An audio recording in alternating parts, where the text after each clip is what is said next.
റമളാൻ മാസം മുസ്ലിങ്ങളെ സംബന്ധിച്ചിടത്തോളം ഏറ്റവും പ്രധാനപ്പെട്ട ഒരു പുണ്യമാസം. അധിക മുസ്ലിംസും നോമ്പെടുക്കുന്നു. അതോടൊപ്പം അവർ അവരുടെ സക്കാത്ത് നിർബന്ധമായിട്ടും കൊടുക്കേണ്ട ടാക്സ്, ഇസ്ലാമിൽ കൊടുക്കേണ്ട ടാക്സ്, അത് കൊടുക്കാൻ തിരഞ്ഞെടുക്കുന്ന ഒരു മാസം കൂടിയാണ് റമളാൻ. ഞാനൊരു ഫിസിഷ്യൻ എന്നുള്ള നിലയ്ക്ക്, പലതരത്തിലുള്ള രോഗികളെ കാണുന്ന ഒരു വ്യക്തി എന്നുള്ള നിലയ്ക്ക് ഞാൻ പറയുകയാണ്, രോഗികളാണ് സത്യത്തിൽ ഇന്ന് സമൂഹത്തിൽ, കേരളത്തിൽ പ്രത്യേകിച്ചും കഷ്ടപ്പെടുന്ന ഒരു വർഗം.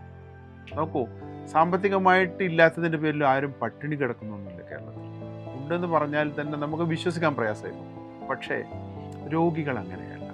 ശരിക്കും ചികിത്സിക്കാൻ പണമില്ലാത്ത, ഗവൺമെൻറ് തലത്തിൽ പോലും എത്തിപ്പെടാൻ പറ്റാത്ത ആളുകൾ ഇഷ്ടം പോലെ. ആ ഒരു ഗ്രൂപ്പ് ജനങ്ങളിൽ നിന്ന് ഏറ്റവും കഷ്ടപ്പെടുന്ന രോഗികൾ ആരാണ് എന്ന് നിങ്ങൾ എന്നോട് ചോദിച്ചാൽ ഞാൻ പറയും, അത് കിഡ്നി രോഗികളാണ്. ക്യാൻസർ രോഗവും ഹാർട്ട് അറ്റാക്ക് രോഗവും ഒക്കെ ഉണ്ടെങ്കിലും അതൊരു നിശ്ചിത സമയം കഴിഞ്ഞാൽ ഒന്നുകിൽ അവർ രക്ഷപ്പെടും, അല്ലെങ്കിൽ മരണം സംഭവിക്കും. അതേസമയത്ത് ഡയാലിസിസിന് വിധേയമായിട്ടുള്ള ഒരു രോഗി കിഡ്നി മാറ്റിവെക്കാൻ പോകുന്ന വളരെ അപൂർവങ്ങളായിരിക്കും. അവർ മരിച്ചു പിരിയലാണ് സാധാരണ ഉണ്ടാവും. അപ്പോൾ ഒരു ഡയാലിസിസ് ഒരു മനുഷ്യന് ചെയ്യണമെങ്കിൽ നിങ്ങൾക്ക് അറിയാം ചിലവ് എന്ത് വരും. ആശുപത്രിക്കാർക്കോ ഗവൺമെൻറ്റിനോ ഒന്നും താങ്ങാൻ പറ്റില്ല.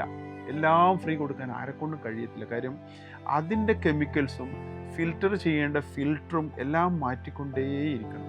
ഇതൊക്കെ വ്യാവസായിക അടിസ്ഥാനത്തിൽ ഏറ്റവും കുറഞ്ഞ റേറ്റിൽ ചെയ്ത് കൊടുത്താൽ പോലും സാമ്പത്തികമായിട്ട് ഒരാൾക്കും, എത്ര പണക്കാരനാണെങ്കിലും ഒന്നുമല്ലാതെയായി പോകുന്ന ഒരു രോഗികളുടെ കൂട്ടമാണ് കിഡ്നി രോഗികൾ അല്ലെങ്കിൽ ഡയാലിസിസ് രോഗികൾ. ഇവിടെയാണ് ഏറ്റവും പ്രധാനമായിട്ട് നമ്മൾ ശ്രദ്ധിക്കേണ്ടത്. അവർക്ക് ചിലപ്പോൾ നമ്മുടെ മുന്നിൽ വന്നിട്ട് കൈ നീട്ടാൻ പറ്റില്ലായിരിക്കും, നല്ല സാമ്പത്തികമായിട്ട് ജീവിച്ചവരായിരിക്കാം. പക്ഷേ ഇന്ന് ഡയാലിസിസ് ചെയ്ത് നാളെ ചെയ്തില്ല, മറ്റന്നാൾ ചെയ്യേണ്ട ദിവസം ചെയ്തില്ല എന്നുണ്ടെങ്കിൽ ഞാനങ്ങ് മരിച്ചോട്ടെ എന്ന് പറയുന്ന കുറേ ആളുകളുണ്ട്. പക്ഷെ അവർ ആ തേർഡ് ഡേ ആകുമ്പോഴേക്കും, ഡയാലിസിൻ്റെ ദിവസം ആകുമ്പോഴേക്കും നീര് വന്നിട്ട് ശ്വാസം മുട്ടിയിട്ട് എങ്ങനെയെങ്കിലും ഒന്ന് ഡയാലിസിസ് ചെയ്ത് കിട്ടിയിരുന്നെങ്കിൽ എന്ന് പറയും.